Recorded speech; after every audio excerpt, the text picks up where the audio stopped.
Hello guys, good day. Halina't samahan niyo na ako sa panibagong biyahe natin kay Movit. Bago ako umalis, pinapakain ko na yung dalawang alaga namin, yung pusa at saka aso namin, para pagising nila kahit paano nabawasan ang gawain nila. Dadaan nga pala ngayong araw yung basura kaya niligpit ko na rin yung nilabas ko na. Maaga nga pala ako naalis dito kasi mahaba ang gapang ko. Wala pa kasi gaanong booking dito sa Gentry. Kailangan ko gumapang hanggang Imus para makakuha ng pick up. Magpo-full tank nga pala muna tayo dito sa paboritong gasolinahan. Ang laki rin kasi na matitipid. Nasa 8 piso hanggang 10 ang matitipid ko kaysa karga ako dyan sa Maynila. Shoutout nga pala sa mga kurong ng gasolinahan, ang babait nila.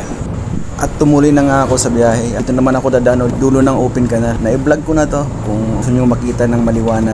Matatakot ka nga pala pag hindi sanay dumaan dito. Yung isang joyride nga kasunuran ko nung nakaraang linggong nadikitan ko, biglang humarurot. Tapos nung naabutan ko dun sa may Arnaldo Highway, tinanong ko, bakit ka humarurot? Sabi niya, natakot daw siya sa akin.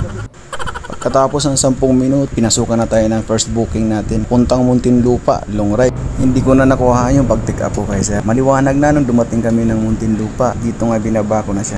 Cashless nga pala ang una nating biyahe ngayon. Okay lang yan kasi kailangan ko rin ng pang-top up. At umalis na agad ako. Paman ako nakakalayo, pinasukan na tayo ng booking. Fortunately, doon sa pinag-drop pa natin kasi no choice, babalik. Hindi ko na nga pala nakuha video yung pangalawang booking natin. Ang tagal kasi ni mama, pinatay ko yung camera.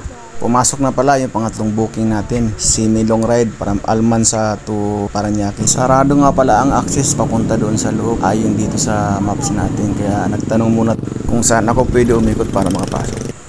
At nakapasok na nga ako, kita ko agad si ma'am. Pagka pick up, umalis na agad kami para maihatid ko na siya sa kanyang destination. Dito ko nga pala si ma'am binaba sa bagong LRT station sa may Parañaque.